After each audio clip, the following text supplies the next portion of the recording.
I miss you like crazy.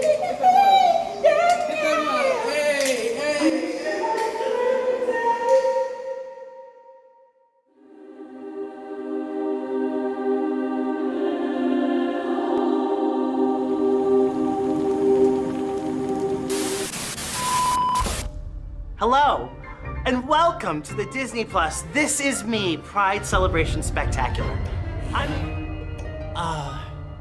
Yes, I can show you the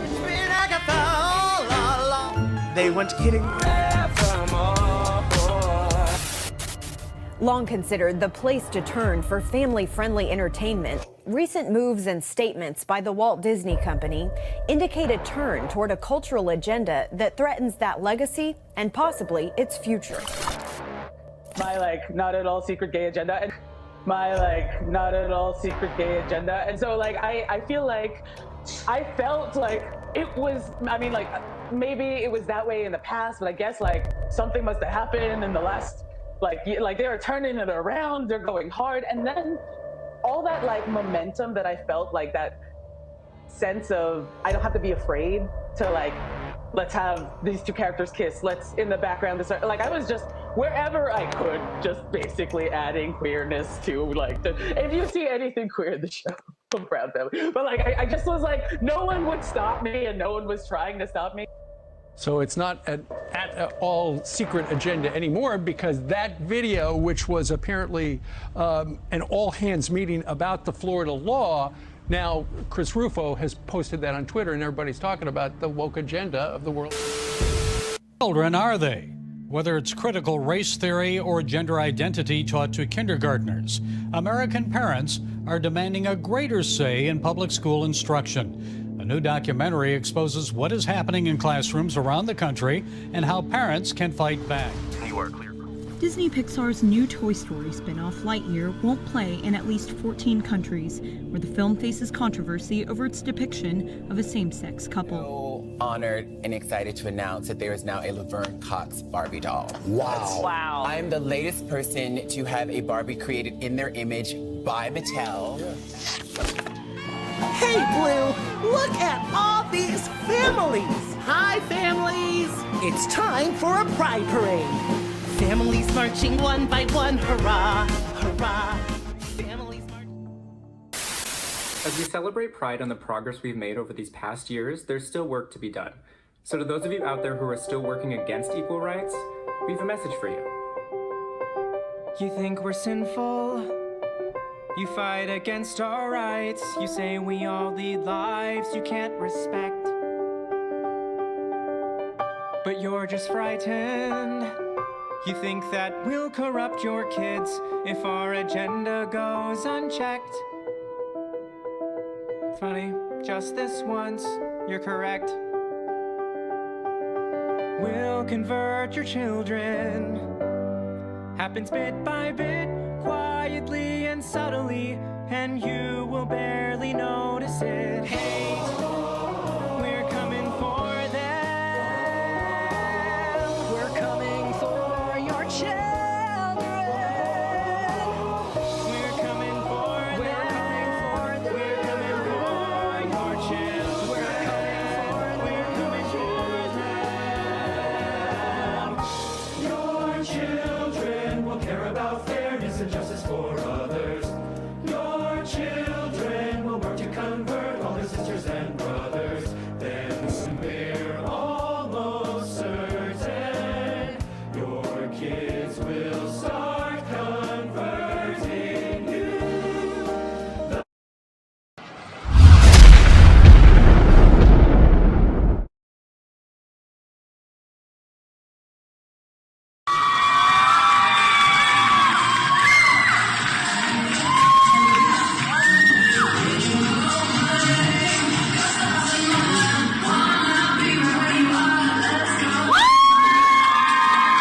Me. But whoso shall offend one of these little ones which believe in me, it were better for him that a millstone were hanged about his neck, and that he were drowned in the depth of the sea. Woe unto the world because of offenses, for it must needs be that offenses come. But woe to that man by whom the offense cometh.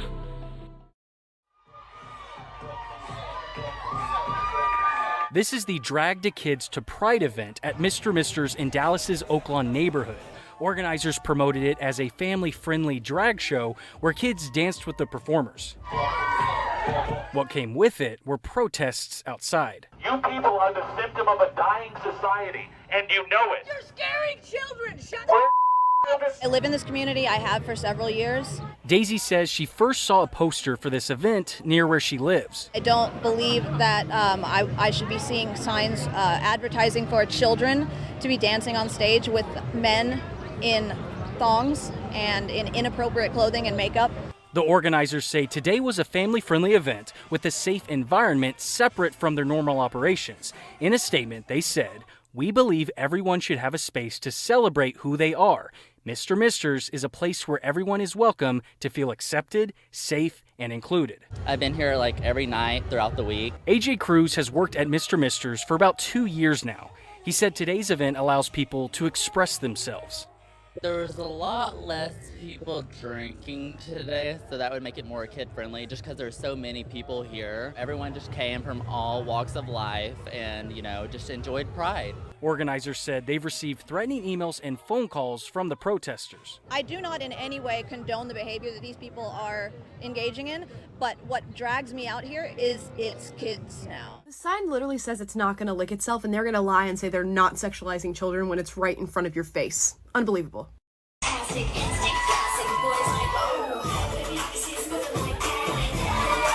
Everybody come back here with me. You pick who you want to walk the runway with. Let's go.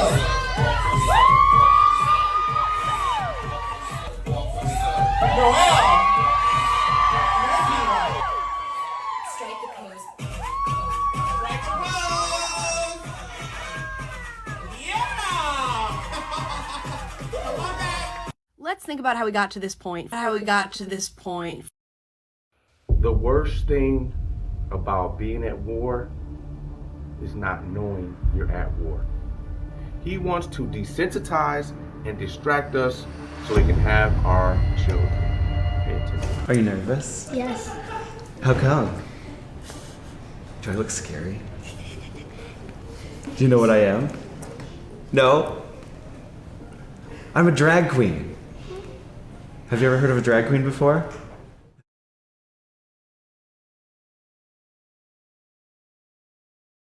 If you say that a little kid can make the informed decision to mutilate himself and to cut off his genitals, we're told certainly that little kid can make the informed decision to dance around for dollars. This is such a deeply unjust society. There's a video just put up by Angela Stanton King, who is a right-wing activist. This was apparently the South Beach area LGBT club called Palace. The Blaze reported on this video, where it's at this drag bar and they bring little kids up on stage and have them pick up the dollar bills that are being thrown at them during this performance. It is 11:40 at night. These people have children in a drag show in LA on the beach. Look at this. USA! USA! Telling her get her money. Look at this bullshit. Look at this bullshit now. Look, they giving them money, yo. Little girls now.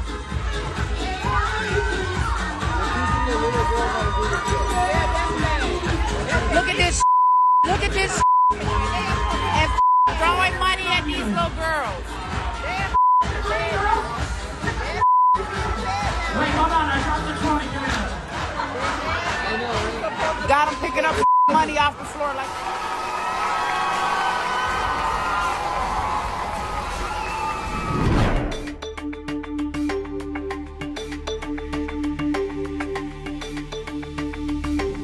Name is Britta Filter, and she is the Queen of New York.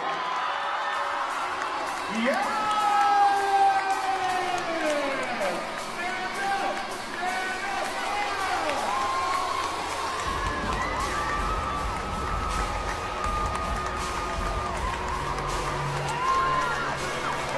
Loving Creator, Holy One, and Diva of the world. May your word shine upon us like glitter under the stage lights. May it pop like a death drop in a crowded, dingy basement.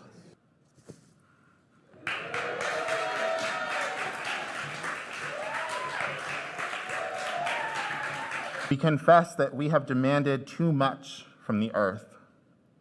We confess to the sins of racism, sexism, homophobia, transphobia, ableism, fatphobia, American imperialism, and Christian supremacy. We confess that sometimes we forget that all life is connected. We want to make sure that everyone knows that all are welcome here. Pride isn't a place, it's a feeling of being proud. The pride flag represents being proud of who you are. We fly to show pride and support of our LGBTQ friends. Let's start with gay. Someone who's gay is attracted to people who are the same gender as them, like a man who's attracted to a man, or a lady who's attracted to a lady.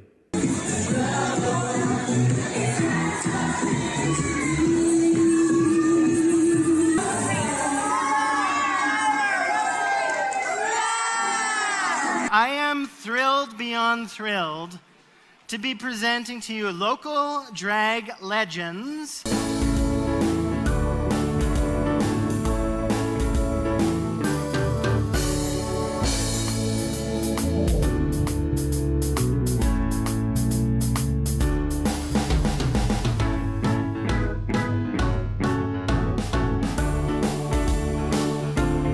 I have no idea why you want drag queens to read books to your children. I have no idea. What has a drag queen ever done to make you have so much respect for them and admire them so much? Other than put on makeup and jump on the floor and writhe around and do sexual things on stage. I have absolutely no idea why you would want that to influence your child.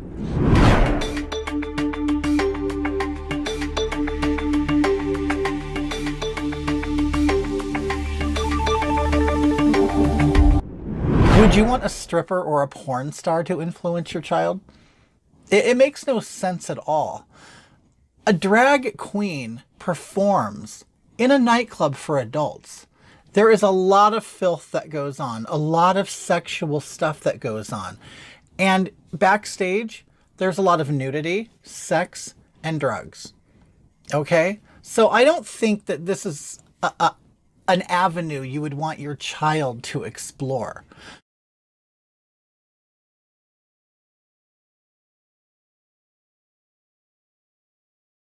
How did the LGBTQ movement brainwash and win the culture? 3 things: desensitizing, jamming, and conversion. By the way, these are the 3 steps to brainwashing. Step 1, desensitizing. Desensitizing. To desensitize straights to gays and gayness, inundate them in a continuous flood of gay-related advertising presented in the least offensive fashion possible. If straights can't shut off the shower, they may at least eventually get used to being wet. Step 2, jamming. So what you do is you portray people who are against same-sex marriage as being akin to Nazis, skinheads, and the KKK. Since nobody wants to be accused of being a Nazi, a skinhead, or the KKK, eventually nobody's going to want to be accused of being anti-same-sex marriage. Step 3, conversion. It isn't enough that anti-gay bigots should become confused about us or even indifferent to us. Talk show host Glenn Beck has said that America is on its way to normalizing pedophilia based on the way transgender rights have changed in the country's culture.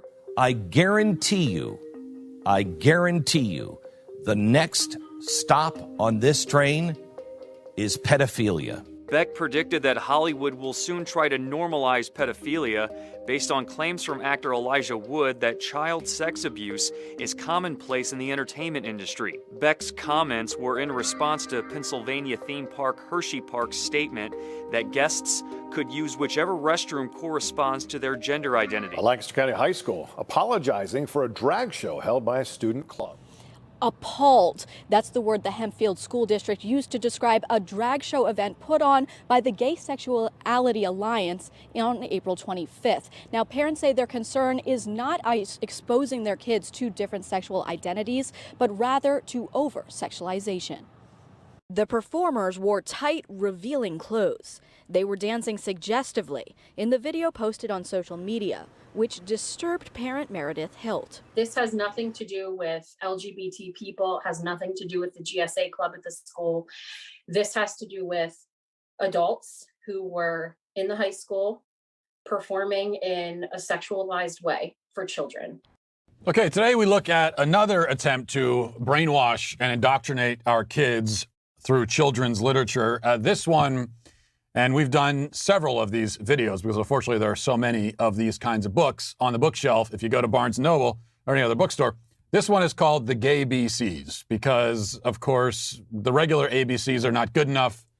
If you're a gay activist, you need your own ABCs. So you got the Gay BCs. This is written by M.L. Webb. And I'll just read, this is the description of the book. It says, a playdate extravaganza transforms into a celebration of friendship, love, and identity as four friends sashay out of all the closets, dress up in a wardrobe fit for kings and queens, and discover the wonder of imagination. All right, the Gay BCs. A is for ally, a friend who is there to stand up for you with strength, love, and care. B is for bi. You can shout it out loud. I like boys and girls, and that makes me proud. Bisexual is this is, again, we're talking kids 3 to 7 years old, and we're talking to them about being bisexual.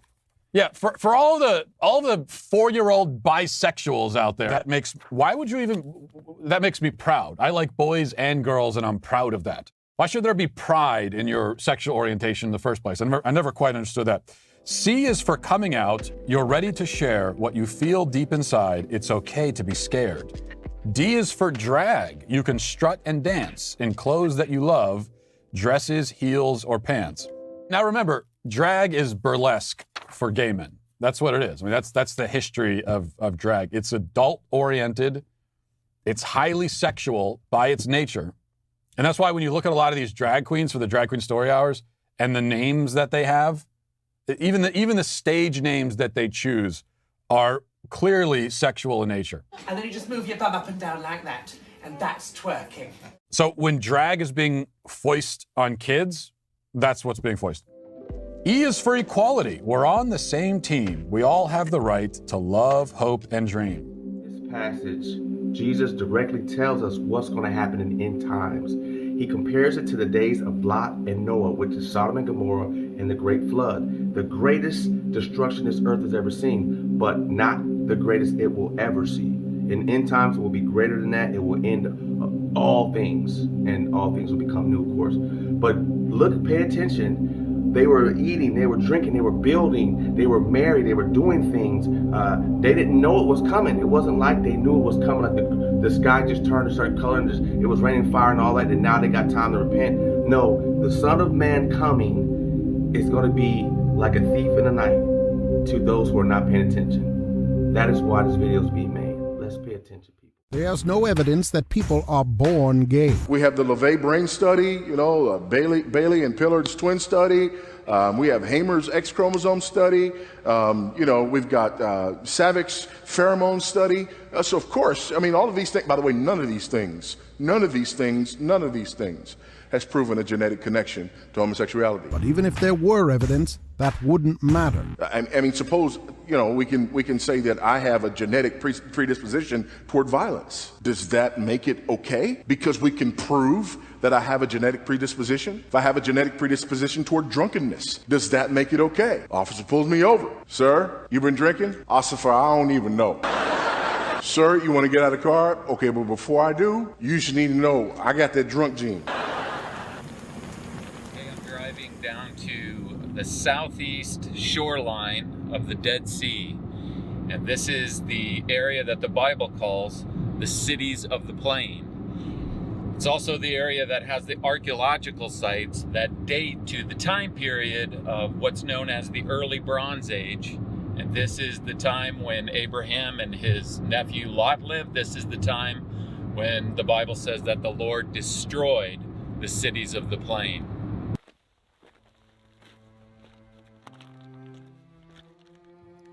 So I'm standing now at the largest of these early bronze sites on the southeast side of the Dead Sea. This one locally is known as Babadra, and is the site that is associated with Sodom in the Bible. It was discovered as an early bronze site back in 1924. It was excavated in the 1960s and 1970s. And what archaeologists found here was this burn destruction that goes across this site.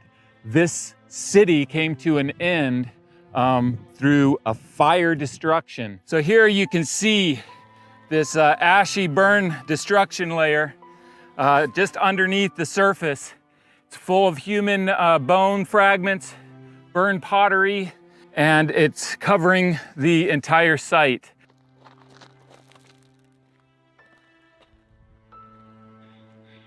So off in the distance here, you can see Babadra, identified as Sodom. And then right here to the southwest is this massive cemetery that you can see with all these pits that mark its boundaries. And these are formed because of the locals for decades have been coming and digging into these graves looking for antiquities to sell in the antiquity market. And so it's estimated from the archaeologists that dug here back in the 60s and the 70s that there are around 500,000 people buried in this cemetery.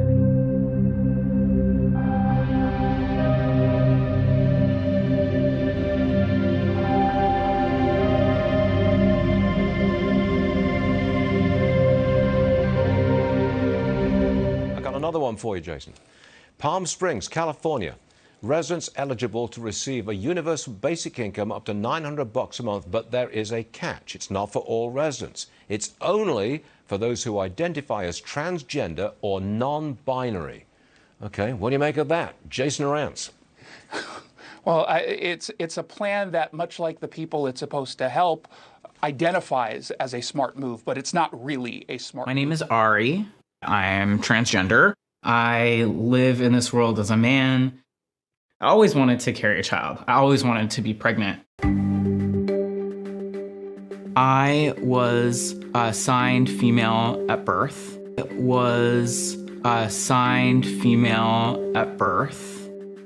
My name was Andrea. I came out to my parents as a lesbian when I was 18, and they were very supportive. Caitlin was my first love. What is a woman? Am I a black woman? If you believe it, yeah. It could be many things to many people. Some women have penises, right? Some men have vaginas. Can you tell me what a woman is? No, I can't, because it's not for me to say. Womanhood looks different for everybody. I think it's difficult because obviously not all women, biological females, have breasts or periods or can have children, and that's kind of the biological checkbox. I think it's just whatever you want, man. I'm not going to stop you. If you want to be a woman, then that's fine with me. Can you provide a definition for the word woman? Can I provide a definition? No. Yeah. I can't. You can't? Not in Okay. this context. So you I'm not a believe the meaning biologist. of- What do you? Oh, I don't know. So he didn't even know. Even though he's made the transition to be male, he doesn't even know what to call himself. What's your answer? What do you define a woman as? An adult human female. More fundamentally, there's an argument about what it means to be a man or a woman. Just let that sink in for a moment.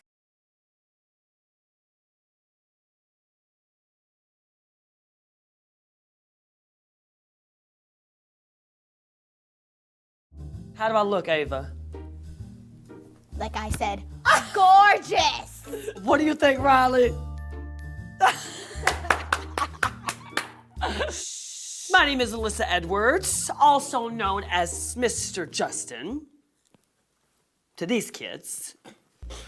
And welcome to Alyssa's Secret.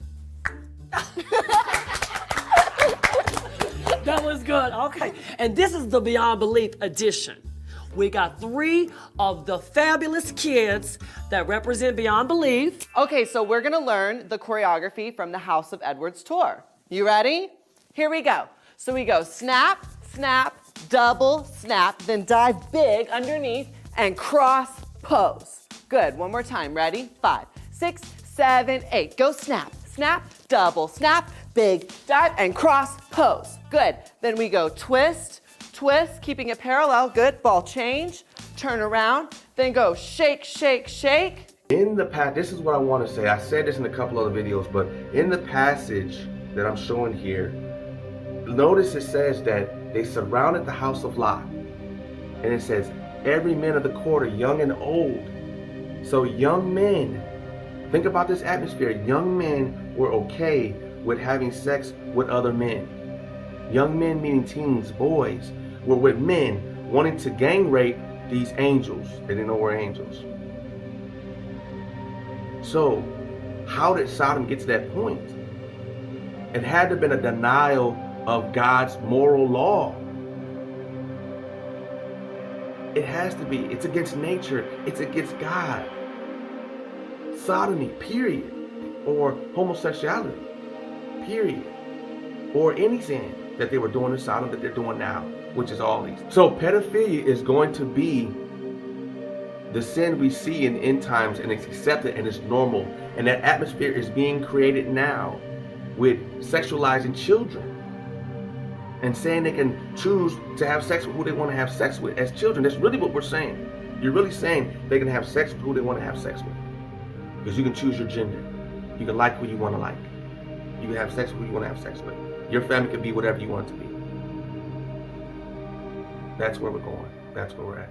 Following Mother's Day in the United States last Sunday, Calvin Klein has launched a campaign to, as it puts it, celebrate the diversity of families. The ad went viral on social media. It shows Roberto Bette, a pregnant trans man who's about to give birth to her baby Noah, along with her partner Erica Fio, who's a transgender woman. Calvin Klein said, today in support of women and mothers around the world, we highlight the reality of new families. We're just trying to figure out as much information we can to make sure that we give our child the best opportunity to be, her best self. Yeah. Dwayne Wade speaks out about supporting his 12-year-old's gender identity. The NBA All-Star appeared on the Ellen DeGeneres Show on Tuesday to discuss his upcoming ESPN documentary, D-Wade, Life Unexpected, and Dwayne opened up about the day his daughter Zaya, who was previously known as Zion, came home and told her parents that she was ready to, quote, live my truth. Once Zaya, a 12-year-old, came home, and first Zion, everybody, I don't know if everyone knows, originally named Zion born as a boy, came home and said, hey, so I want to talk to you guys. I think going forward, I'm ready to live my truth. And I want to be referenced as she and her. I would love for you guys to call me Zaya. Dwayne and wife Gabrielle Union fully supported Zaya on her journey and reached out to everyone they knew to get as much information for their child as possible. First of all, me and my wife Gabrielle Union, we are proud. When I say proud, we are proud parents of a child in the LGBTQ+ community, and we're proud allies as well. Oftentimes, Christians don't think about culture until the culture is in flames. The culture is against us. The culture is at war with us. The culture seems foreign to us. Well, here's what you need to understand. We're always a part of the culture. The difference is we can be passive observers of culture or active participants and shapers of culture. When we're passive observers, ideas and ideologies influence us. But when we're active participants, we influence them. Fault Lines is about not only understanding what's going on in the culture around us and how it's impacting us, but it's also about teaching us to take every thought captive so that we can be more proactive in creating culture as God would intend. Not really representing teachers, and they're not really a traditional union in the sense people would think of a union. They're actually pushing a very far left political agenda by using our schools to indoctrinate children, to indoctrinate teachers, to bully teachers. And it's actually the teachers unions, the so-called teachers unions, who are behind the radical sexualization of our children, the critical race theory, the anti-discipline policies that have turned our schools into war zones. You've heard the argument from many educators that critical race theory is not being taught in public schools, and I'm sure many schools don't call it that. So what exactly is being taught? It comes disguised as a lot of different things. It might be welcoming schools. It might be called social emotional learning. It might be called all sorts of equity. And there's all kinds of labels on it, but it's critical race theory. What is critical race theory? It's basically divide and conquer. Critical theory is a Marxist idea, and it was brought into our schools through something called the Frankfurt School that started in 1933 at Columbia University and has impacted our teacher colleges nationwide. And critical theory is really divide and conquer. So you can have critical race theory, critical class theory, critical do you wear your mask or not theory, critical vaccination theory. You can divide people on any number of things.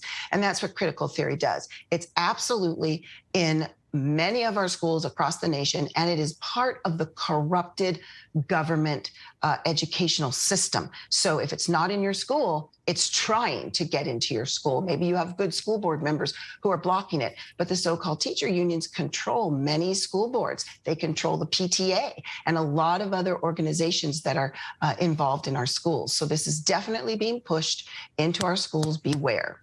Well, a lot of people say it's communist influence in our schools, and even the Disney Corporation tried to pressure Governor DeSantis in Florida into reversing a state decision prohibiting the teaching of sexual orientation or gender identity for students in kindergarten through third grade. And I know LGBTQ activists said Florida is forcing people back into the closet. So your thoughts on that? Is this happening beyond Florida? What did you find? Well, it is happening beyond Florida. It's really happening across the world, but definitely all throughout America. The communism, I agree with you 100%. We discussed that in our movie. There were some communist goals that were read into our congressional record in 1963, and we bring up some of those. One of the goals, number 17, was to infiltrate the teacher associations, to dumb down the curriculum on purpose, and to bring socialist and communist propaganda into our schools. So this is definitely what is happening. Here's what our founders told us, our American founders. They said the only way to keep a free republic is with a well-educated and moral citizenry that can self-govern. These communists seek to undermine our free republic. They're actually making a whole lot of progress, as is obvious today. But what did they do? They sought to undermine our excellent education and undermine the morals of our children and our families. So that's why they're pushing this whole sexualized gender identity agenda, because they're trying to undermine the morals of our children. They're also telling them, your parents don't know better. Your parents are old fashioned. You know better. You can be a transgender. You can sleep with anybody you want. You can be whoever you want. They're teaching our children lies, and they're damaging their very identities and the identities that God gave them, that God said that how he designed them, male and female, and knitted them in their mother's womb. And they're being told by our government school system that, no, that's not true. So this is an atheist agenda, a communist agenda for sure. And there are many, many organizations that are involved. New at 5:30, an Old Dominion University professor is taking a lot of heat. Alan Walker said the word pedophile shouldn't be used to refer to people who are attracted to children, because it comes with a stigma. Walker also said people can be attracted to children without acting on it. Dana Smith has more on what the professor said and the response from Walker and the community. The controversy surrounding Old Dominion University professor Dr. Alan Walker centers around their argument that not everyone who is attracted to children will abuse children. It isn't actually a choice. So people are just born with this condition. In an interview with the Prostasia Foundation, Walker said the term minor attracted people, or MAPS, should be used to describe people who are attracted to children. It's less stigmatizing than other terms like pedophile. A lot of people, when they hear the term pedophile, they automatically assume that it means a sex offender. And that isn't true, and it leads to a lot of misconceptions about attractions toward minors. But not everyone sees it that way, including people on campus like Andrew Limbakis, president of the ODU College Republicans. I'm actually thinking about planning a peaceful protest against Alan Walker. And it's just staggering. And what's really intriguing then is that they found a burn destruction across the cemetery that happened at the same time that the city was destroyed. So the city and the cemetery were destroyed in the same fire disaster. And there's no reason why an army would attack a bunch of graves and burn a cemetery. And so this was one of the major reasons that they interpreted the destruction here as being caused by a natural disaster. In the excavation report, they show pictures of the bones in the graves that were warped by the heat. Okay, so I'm just leaving the cemetery of Babadra, that is Sodom, and I'm driving about 8 miles to the south to another excavated site identified as the biblical city of Gomorrah.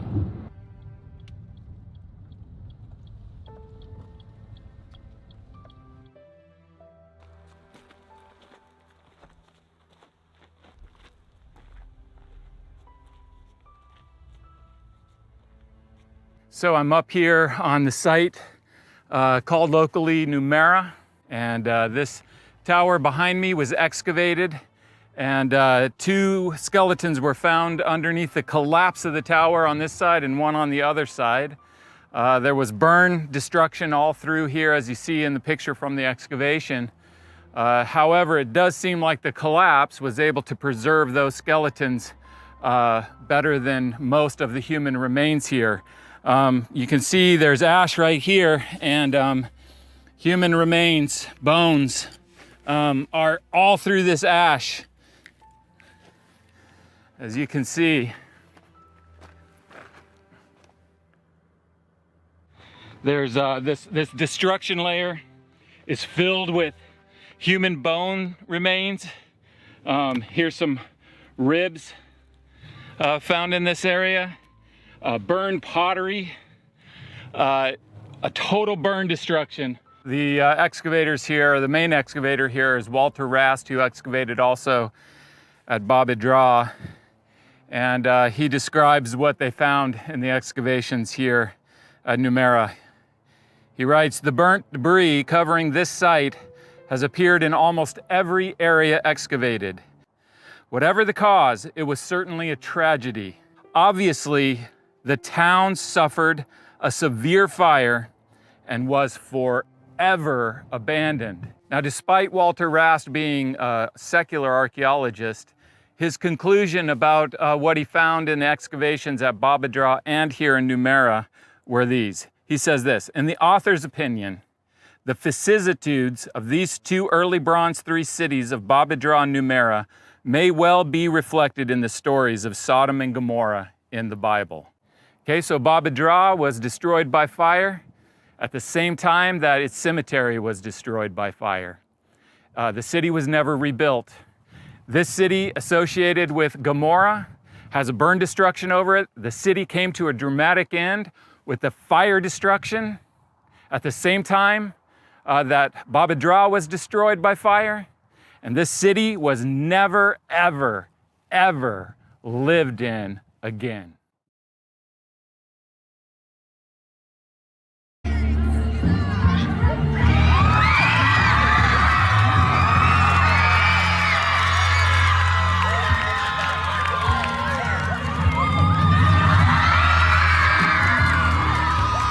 These professing Christians openly celebrate homosexuality. Oprah. The God I serve doesn't care whether you're tall or short or gay. Brandon Robertson. Pride is a celebration not just for the LGBT community, but it actually carries a message that is important. And in fact, I think is the heart of the gospel of Jesus for everyone. Richard Rohr. God carries forth the God self into those beautiful blades of grass. What else are they except they're all children of God? John Pavlovitz. The very statement homosexuality is a sin or being LGBTQ is a sin illustrates the very problem with this position. You see, we understand that sexuality is a vast and complex idea. It involves gender identity and sexual orientation. Amy Grant. Gay, straight, it does not matter. It doesn't matter how we behave. So what's wrong with homosexuality? It's a violation of the created order. Jennifer Lopez returned to the stage with her teenager Emmy for the first time since performing together at the Super Bowl halftime show back in 2020. That's right. The pair performed a duet of Christina Perri's 1,000 Years during the Los Angeles Dodgers Foundation Blue Diamond Gala. And it was a very special performance as J-Lo seemed to confirm her 14-year-old uses gender-neutral pronouns as caught on camera by a fan in the audience.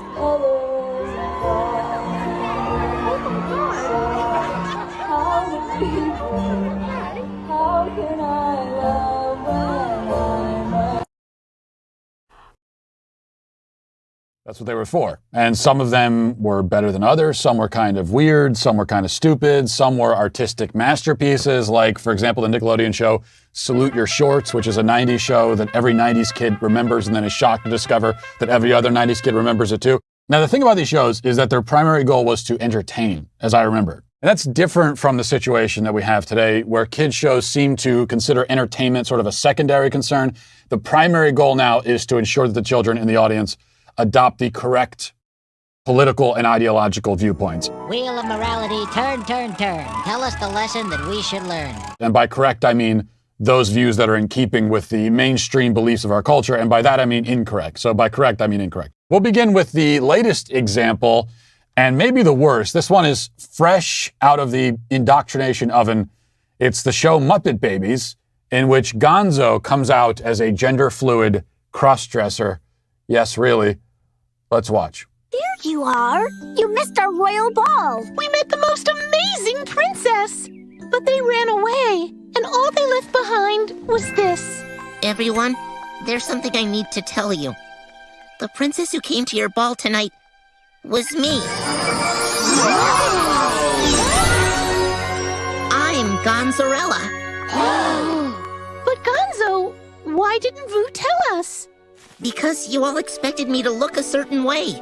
I don't want you to be upset with me, but I don't want to do things just because that's the way they've always been done either. I want to be me. Oh, Gonzo, we're sorry. It wasn't very nice of us to tell you what to wear to our ball. You're our friend, and we love you any way you are. Yeah, of course we do. Yeah. See, this is why it's so important to have a father in the home. It's clear that Gonzo doesn't have a father in the home to say, hey, take that thing off. You look stupid. Get that thing off of you. Take that ridiculous thing off. You know, some people will point out now we have pansexual toads and bisexual turtles singing about their favorite sexual orientation. So a little bit of a different approach, I suppose. Okay, one more. We'll close with lesbian horses on My Little Pony. Let's watch this. You three truly have a gift for helping ponies. Aw, thanks, Aunt Holiday, but I'm not sure we can take credit for this one. Of course you can. You encouraged that colt to try new things. And because you all believed in him, he succeeded. I could use that kind of help. Come on, Auntie Lottie. You already have your cutie mark. A lot of good it does me. I can't decide what theme to give this quilt. I've run out of inspiration. How about apples, puppies, kites, or cotton candy, or ballet? What about a Wonderbolt quilt? See? Leave it to you three to come up with more ideas than I've had in a year. Now that's talent. Thank you for having me. You've been listening to all of this. Help us out here, Ashley Marie. I think it's heartbreaking all the way across the board. Because Angela may not know this, but I know that she started following me in 2018.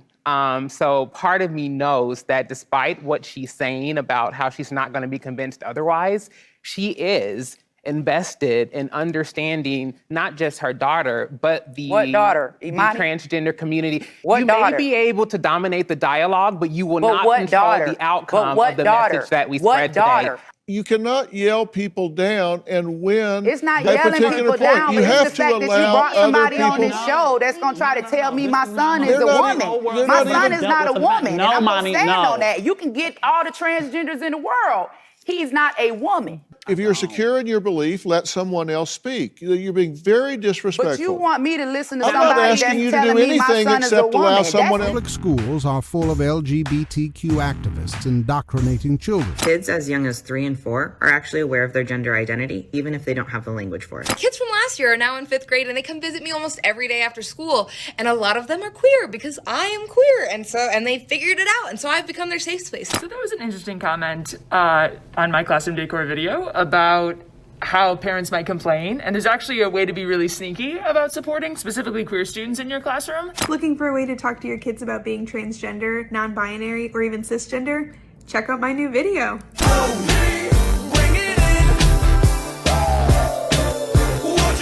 So a lot of people think that gender is something that's binary, meaning that there's just boys and there's just girls.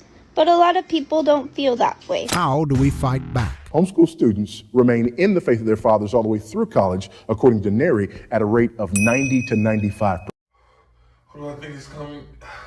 I think the baby's coming. What is it that burned these cities and the cemetery at Bab edh-Dhra? The Bible describes it as burning sulfur raining down from the sky.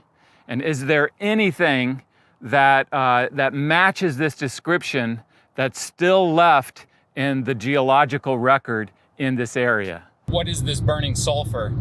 And there is an archaeology museum here that where the excavations that have taken place here over the years, the artifacts are on display. So I'm going to take you to that museum called the Museum at the Lowest Place on Earth and show you their display and what they make as a connection between the destructions and this burning sulfur described in the Bible. And so here at this archaeology museum, they have on display here these sulfur balls that are found in the area down near the Dead Sea. And so their interpretation is that these are the culprits, that this is what caused these cities in this area to be burned in the ancient past. Now, when I first saw this display, I got really excited and I went and scoured the archaeological sites searching for sulfur balls, and I couldn't find any anywhere. And so one day I was guiding a well-known geologist through this area, and I brought him here to this museum. I showed him this display, told him my dilemma, and he said, oh, well, these would not be preserved on land. They would only be preserved in water.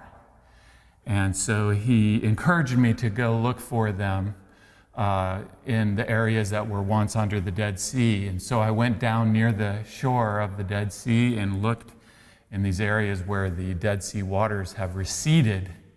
And this is when I started finding sulfur balls. Dylan, the school in Adams County welcomed the man dressed as a woman as part of Career Day.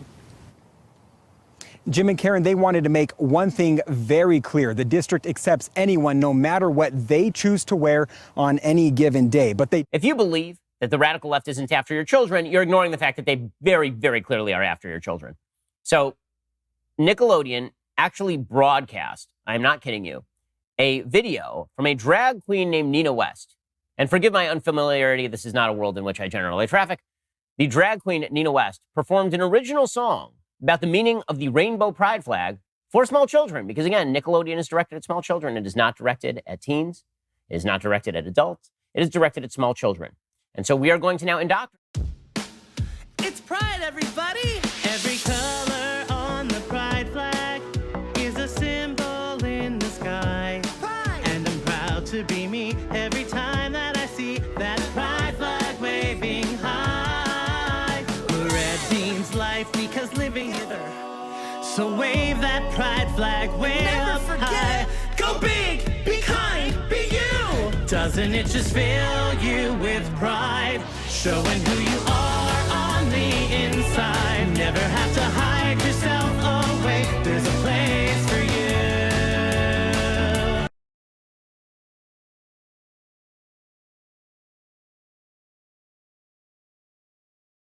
A question coming in from Black 185 in our digital community said, do you think, I'm assuming, LGBT community and the Black church can coexist? Absolutely. Let me push that question because that's sort of an obvious yes. Church ain't turning nobody away. how should the black church and LGBT community exist? I think it's going to be diverse from church to church. Every church has a different opinion on the issue, and every gay person is different. And I think that to speak the church, the black church or white church or any kind of church you want to call it, are all the same is totally not true. And all gay people are not the same. The types of relationships that are afforded are based on the types of people in each individual case. Yeah. And LGBTs of types and sorts have to find a household of worship that reflects what your views are and what you believe like anybody else. And the church should have the right to have its own convictions and values. If you don't like those convictions and values, you totally disagree with it, don't try to change my house, move into your own and establish that sort of thing and find somebody who gets what you get about faith. We began in 2008. Meeting once a month for a communion service, and someone at that meeting said, "Will it be open table?" And when she explained that it means that all are welcome, all can come as they are, then I just felt overjoyed. My heart leapt within me, and I thought, yes, absolutely, it should be open table.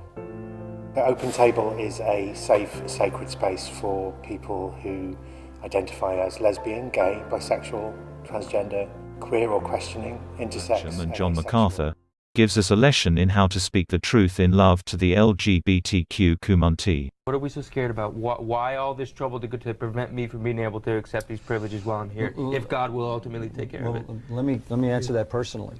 Please. Because the Bible says in no uncertain terms that no homosexual or adulterer will ever inherit the kingdom of God. Okay, now, no sinner, and it's a category more than just homosexuals, will ever enter the kingdom of God. And then it says this, but such were some of you, but you've been washed, you've been sanctified through faith in Jesus Christ. This is the great message of Christianity. We're all sinners. It's ultimately about us seeing our neighbor in a house that's on fire and us loving him enough to not only say get out, but if necessary, go get him and drag him out. That's what love does. So don't let anybody tell you that it's not loving if you stand flat-footed and speak the truth about this issue of homosexuality. A surprise to the assembled students who apparently had no idea that they're about to get a drag show from one of their teachers. And we have footage of that. Let's play just a little bit of that footage.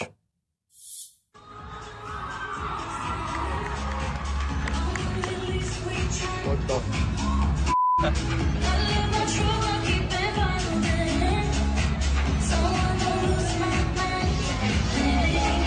All right, so it's just a male teacher in drag strutting around in front of his minor students. No problem there at all. And this is how, I mean, just think about how, like, aside from the perversion and the degeneracy involved here, just the gall and the bold. Can we turn this off? Just turn it off. I can't look at it anymore. The gall and the gumption to do this, to do it at all, but especially to do it right now, when everybody's talking about grooming in the public schools, and for once there's actually kind of some national focus on that issue, and the left is busy saying, oh, it's not happening at all, and then you decide to do a drag performance it's apparently vetted by the administration. They saw this. If you recently looked toward the top of the iTunes Christian music charts, you might have seen an album titled Preacher's Kid, which seems to fit right in with all the other music in the genre. But you'll also see something surprising, a parental advisory for explicit lyrics. And what you'll hear is a message about faith told through the voice of a queer artist named Semler. I spoke with the singer. They hope more LGBTQ representation in the genre will change hearts and minds.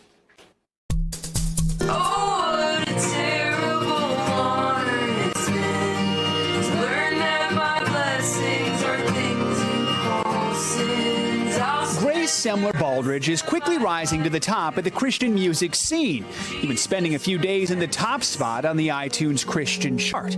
The album Preacher's Kid is Semler's debut, a labor of love written entirely during the pandemic.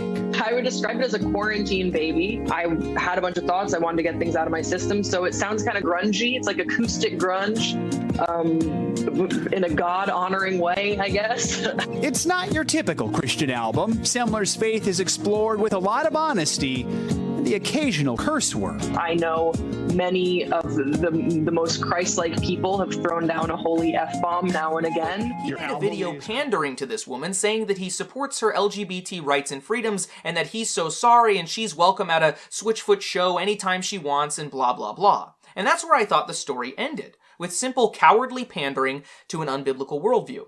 But little did I know that Grace Baldridge, the woman who had been yelling at the concert, is actually a Christian music artist herself. She also happens to be openly gay and does not believe that homosexuality is a sin. So with that said, obviously you'd expect that her progressive Christian music that supports the gay agenda wouldn't be successful in the slightest, right? I mean, obviously no one who thinks they're a Christian would listen to that and enjoy it. I mean, just 40 years ago, the idea of a gay-affirming Christian artist would have been completely outlandish. In fact, it would have seemed impossible. After all, Romans 1 clearly calls homosexuality a dishonorable passion and a sinful behavior worthy of punishment from God, as is the case for all sin. But I'm deeply disappointed to inform you, ladies and gentlemen, that Grace Baldridge, who makes music under the name Semler, recently reached the top of the Christian music charts for not the first, but the second time this year. So with that said, let's go ahead and review some of the unbiblical music made by this Semler character using 3 biblical points. Number 1. In Semler's song, I'd Rather Be a Ghost, yes, that's actually the title, she says, quote, "What's a body but a cage that keeps me weak? It keeps me strange. Let me be your ghost, dear. I'd haunt you so nice. What a heavenly way to spend an afterlife." End quote. So here we have a woman who claims to be a Christian music artist, saying that she would like to die and be a ghost so that she can haunt some other sexual deviant that she apparently wants to be with in the afterlife. How on earth can anyone call this Christian? This is a wicked and pagan song that should never be sung by anyone who says that they're a Christian. She says, quote, "What's a body but a cage?" But 1 Corinthians 6:19, on the other hand, says, quote, "Or do you not know that your body is a temple of the Holy Spirit within you, whom you have from God?" End quote. Of course, this particular woman does not in fact have the Holy Spirit in her. Her body is not a temple of the Holy Spirit. But my point here is that for true Christians, for those who profess faith in Jesus Christ, our bodies are not to be seen as cages, but as temples to the Holy Spirit. Yet because we are fallen beings, and that includes our flesh, we should also long for our new bodies, which we will be given when we're redeemed on the final day. That is the biblical balance of the Christian's view on their body. To say, "What's a body but a cage?" is more in keeping with Greek philosophy than anything resembling biblical Christianity at all. But it only gets worse. This brings me to number 2. The second line she says in the song is, quote, "Let me be your ghost, dear. I'd haunt you so nice." End quote. So the first point about this lyric is that I don't know if I've ever heard a creepier way of describing your love for someone than this. None of this is biblical love in any way. This kind of language is creepy, obsessive, and entirely unbiblical. And by the way, I think I can see your beard. I see. You can see my beard? Oh no!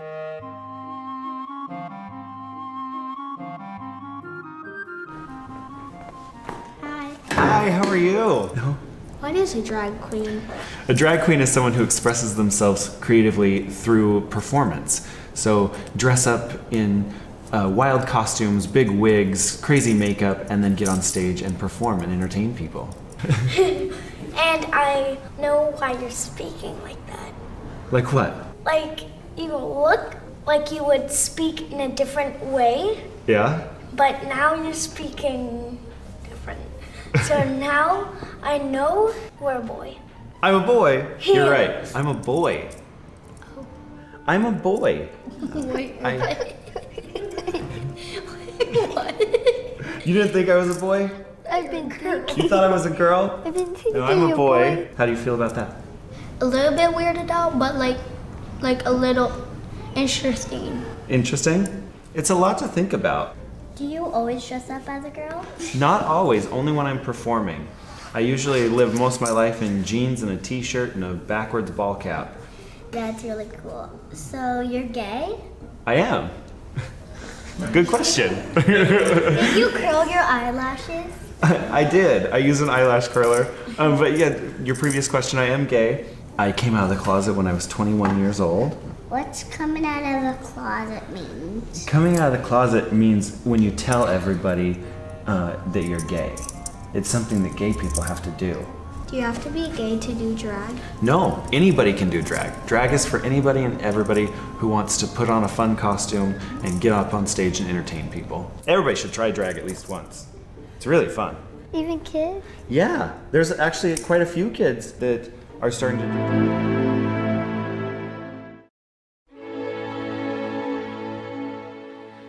Just to give you an idea of how many sulfur balls there are. So this is a sulfur ball. Sulfur balls, all these are sulfur balls. Here, here, here. Look at all of them. There. Sulfur ball. Sulfur ball. Everywhere.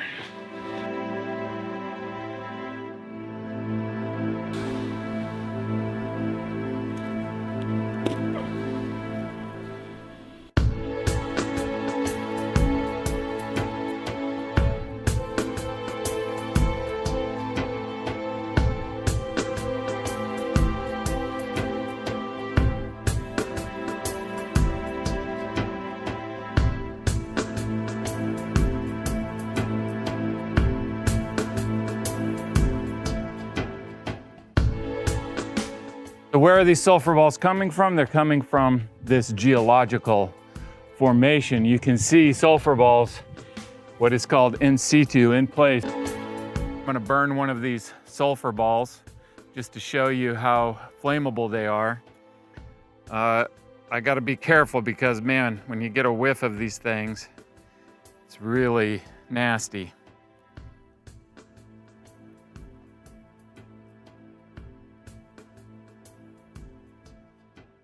Okay, so this is one of the reasons why sulfur balls would only be preserved in water, because if they strike the land, then they're gonna burn up. You can see the goo, it's just melting down to goo and then dripping off. So really, anywhere that they would have landed on land, they would have burned up like this, and they would have burned anything flammable around them. This is how the cities in the plain were burned. However, if they would have hit the water of the Dead Sea, that would have extinguished them, and therefore they wouldn't have burned up, and they would have sank down to the bottom of the floor of the Dead Sea and been preserved in a geological layer.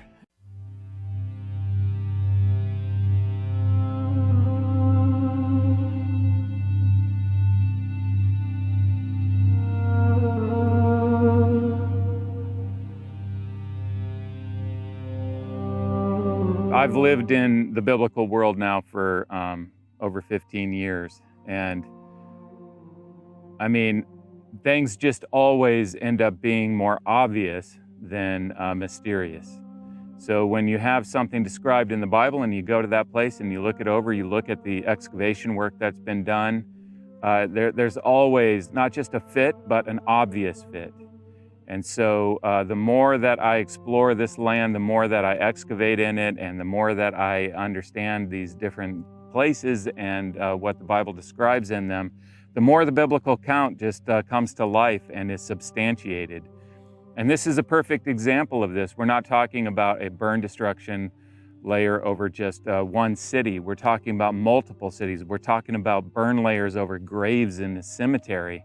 And we're talking about a historical source in the Bible that gives us a description of what happened, describing this burning sulfur that is coming down like rain out of the sky. And then in this area, we have this geological phenomenon of these sulfur balls that are preserved in a geological layer and preserved because they were once under the Dead Sea. And so you bring it all together, the historical, the archaeological, the geological evidence, and we see very clearly how this all works exactly. It maybe still needs some more study, but we see very clearly the correlation between the history, the archaeology, and the geology. And so the biblical account is substantiated.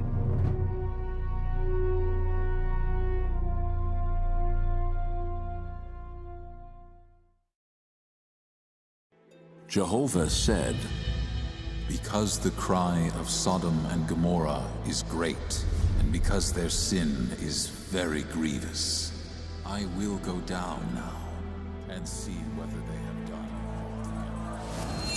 The cities of Sodom and Gomorrah were full of evil, licentiousness, rampant with murder, and indulgence in extravagant pleasures. They reached the point of clamoring against God, of fighting against Him, and raging His disposition. Where are the men which came into you this night? Bring them out to us, that we may know them.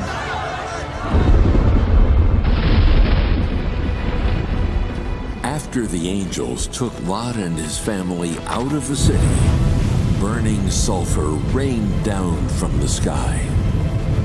The raging fire lit up the heavens.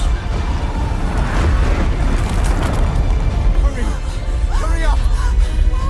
My house! Our lives are on the line. Who cares about the house? I'm not afraid. Just one look. Just one look.